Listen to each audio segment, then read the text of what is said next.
Assalamualaikum warahmatullahi wabarakatuh. Waalaikumsalam warahmatullahi wabarakatuh. Selamat pagi teman-teman semua. Pagi, Pak. Perkenalkan, nama Bapak Abu Yazid Bustomi. Bapak ditunjuk oleh kepala sekolah untuk mengajar di kelas 8 ini dikarenakan guru yang sebelumnya sedang sakit, jadi kosong. Makanya Bapak disuruh isi untuk kelas hari ini. Emang ya Pak? Iya gitu.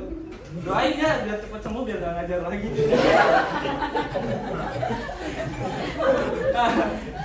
Bapak di sini akan membawakan tema tentang tata krama, sopan santun, dan juga rasa malu. Tata krama. Tahukah kalian apa yang dimaksud dengan tata krama? Bang, tahu tata krama apa? Tata rapi, krama, sikap, Bagus. sikap yang rapi. Ini Pak. Duduk siap. Tata krama dalam ajaran Islam. Tata krama adalah adat, etika, dan kebiasaan baik yang dilakukan oleh seseorang dalam pergaulan. Tata krama menjadi tuntunan semua orang dimanapun dan kapanpun. Jadi, dimanapun kita berada, kapanpun kita ada, pokoknya dimanapun kita berada, tata krama itu nomor satu. Tata krama sangat diperlukan dalam menjalani semua aktivitas. Karena dengan tata krama, itulah kehidupan bermasyarakat akan nyaman, dan tentram. Sebagaimana di sini sudah terterakan dalam surah Al-Hujurat ayat 2, ada yang mau membaca? Angkat tangan, boleh? Tunggu aja, Pak. Ada ya? Boleh? Bismillahirrahmanirrahim. Ya ayyuhallazina amanu la tarfa'u aswakum fawqa aswatakum fawqa sautin nabi wa la tajharu lahu biqawli kajahri ba'dikum li ba'di an tahbata a'malukum wa antum la tashkurun. Wahai orang-orang yang beriman, janganlah meninggikan suaramu melebihi suara Nabi, dan janganlah berkata kepadanya dengan suara keras sebagaimana kerasnya suara sebagian kamu terhadap yang lain. Hal itu dikhawatirkan akan membuat pahala segala amalmu terhapus, sedang kamu tidak menyadarinya. Dalam Al-Quran ini disampaikan bahwasanya janganlah kamu meninggikan suaramu melebihi Nabi. Nah, itu merupakan salah satu bentuk tata krama di mana kita tidak boleh meninggikan suara kita kepada orang lain. Nah, di sini ada macam-macam tata krama. Yang pertama tata krama dalam pergaulan, yang kedua tata krama dalam perjalanan, yang ketiga tata krama dalam bertamu dan menerima tamu, lalu yang terakhir ada tata krama dalam berpakaian. Masuk ke slide selanjutnya, itu pembahasan selanjutnya sopan santun. Ada yang tahu apa itu sopan santun? Angkat tangan, ada yang tahu? Ada yang tahu? Ricky, tahu sopan santun itu apa? Sikap Pak Guru. Sikap, bagus. Ada lagi yang mau coba jawab? Oke, bisa aja ya.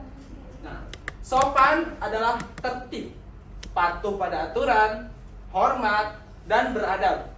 Adapun santun adalah baik dan halus budi bahasa serta tingkah lakunya. Jadi, sopan santun adalah sikap, perbuatan, tingkah laku budi pekerti yang baik halus serta diiringi sikap menghormati orang lain dalam bergaul. Sifat sopan santun seseorang akan terlihat dari ucapannya yang lemah lembut, tingkah lakunya halus, serta menjaga perasaan orang lain. Di sini ada dalil dari sopan santun. Ada yang mau membaca atau ditunjuk lagi? Yang mau baca angkat tangan. Yang tidak mau baca berarti nggak mau baca. Adi, boleh baca? Bisa? Kelihatan nggak? Maju boleh?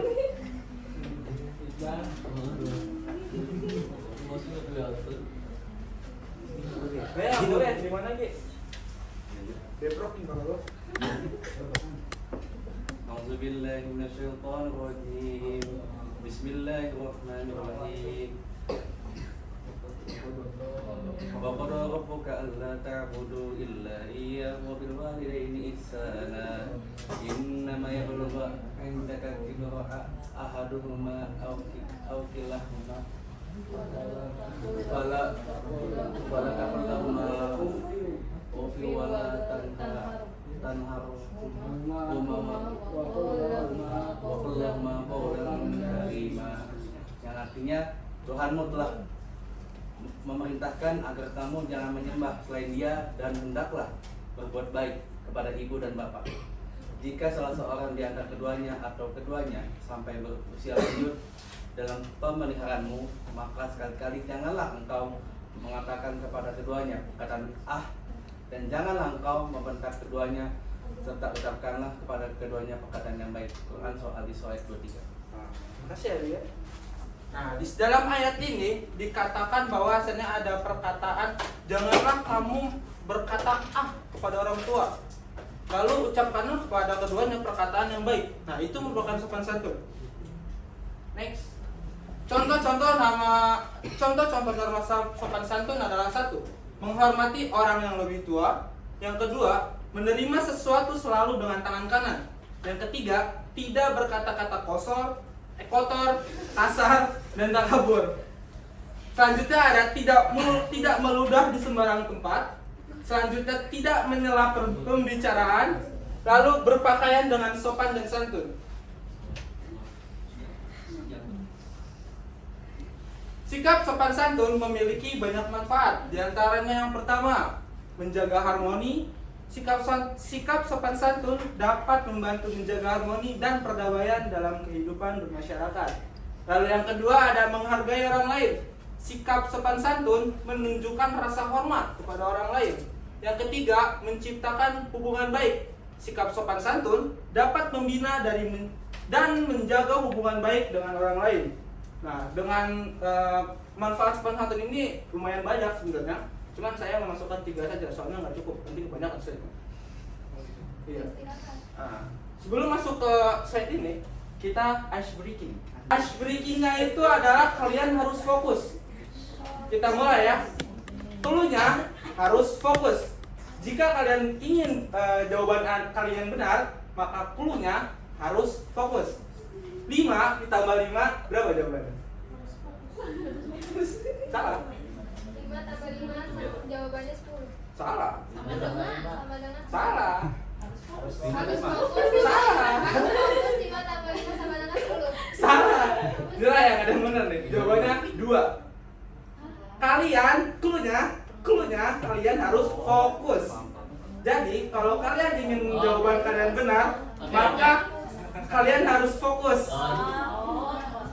Cluenya harus fokus. 10 dikurang 1 sama dengan 3. 2 lagi lah. 2.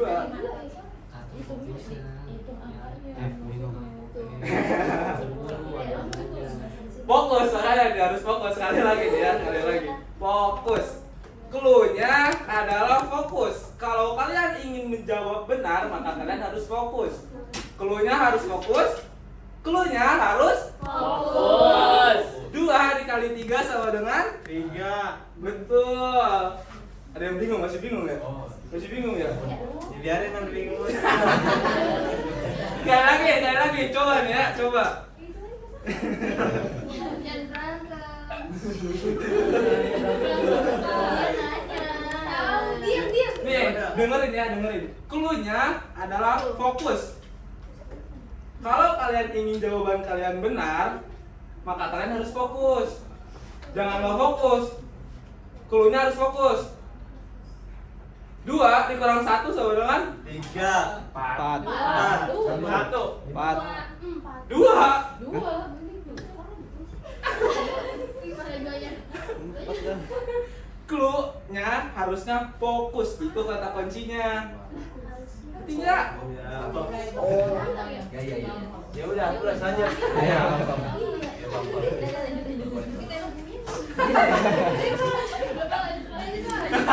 Next. Ya, rasa malu. Kita masuk ke rasa malu. Apa yang dimaksud dengan malu? Malu, ada yang tahu malu? Malu itu apa?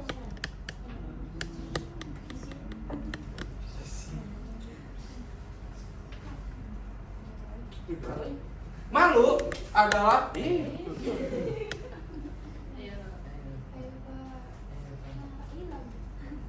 Pak. malu adalah menahan diri dari melakukan perbuatan yang tidak baik, dari perbuatan kotor, dari perbuatan tercela, dan dari perbuatan yang hina. Malu merupakan sifat terpuji yang merupakan benteng dari perbuatan-perbuatan buruk. Jadi kita harus benar-benar punya rasa malu. Kalau nggak punya rasa malu, ya nggak punya rasa malu. Nah, di sini ada hadis dari Bukhari dan Muslim, yaitu yang bunyinya al-haya'u minal iman. Malu dalam ajaran Islam terbagi menjadi 3. Yang pertama, malu kepada Allah Subhanahu wa taala. Yang kedua, malu kepada diri sendiri. Yang ketiga, malu pada sesama manusia. Malu kepada Allah Subhanahu wa taala. Kita malu nih. Kita malu karena kita kebanyakan maksiatnya. Kita jarang melakukan kewajibannya. Nah, itu malu. Yang kedua, malu pada diri sendiri. Kita harus malu nih sama diri sendiri. Kayak misalnya orang-orang udah sampai sini nih. Kita kok di sini aja, itu malu. Malu pada sama manusia. Lalu manfaat membiasakan diri memelihara rasa malu. Yang pertama, malu merupakan sunnah para nabi dan rasul. Yang kedua, malu merupakan manifestasi dari keimanan seseorang. 3, malu merupakan bagian dari sikap terpuji dan pengaruh yang baik. Lalu yang terakhir, sifat malu mengajak pada ketaatan terhadap Allah Subhanahu wa taala dan menjauhi larangan-larangannya. Nah, di sini ada video, kalian bisa coba tonton terus nanti ada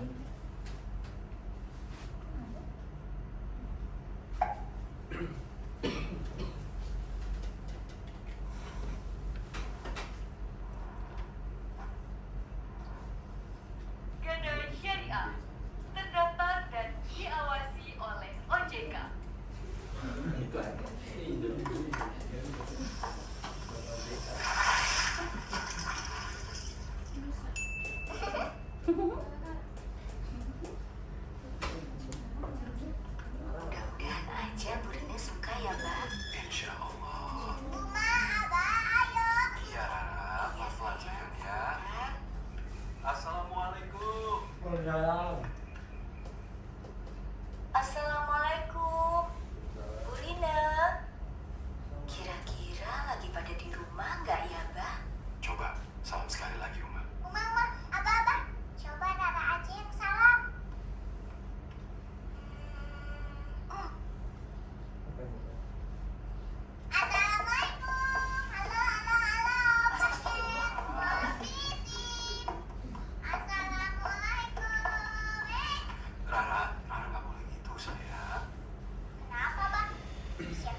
kita tidak memberi salam lebih dari 3 kali, Ra.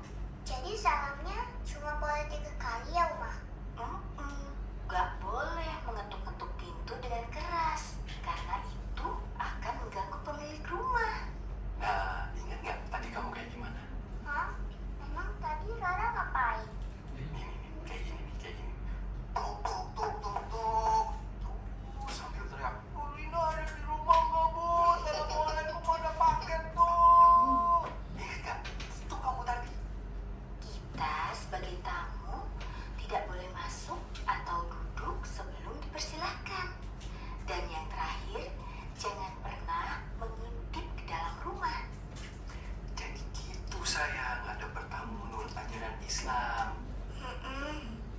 Abah, Uma, Rara minta maaf ya. Ternyata kalau bertamu bukan cuma salam, ketok, sama pamit.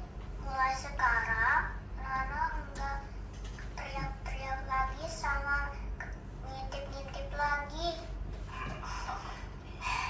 Ya, nggak apa-apa.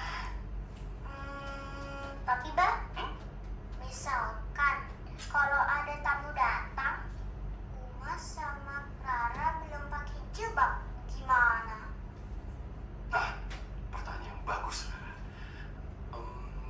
Gimana ya, Uma? Hah? Rara tahu. Waktunya kreasi Rara.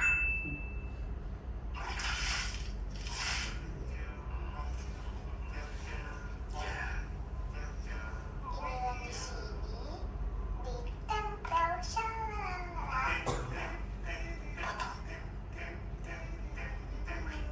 Hah? Apa?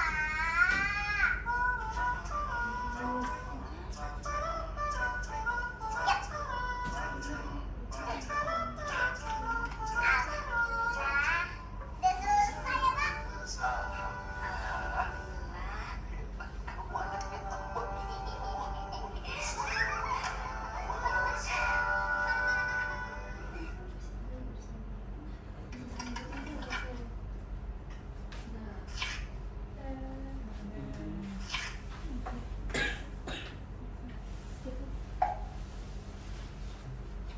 Nah, ada yang bisa menyimpulkan dari video tersebut sebelum kita masuk kesimpulan?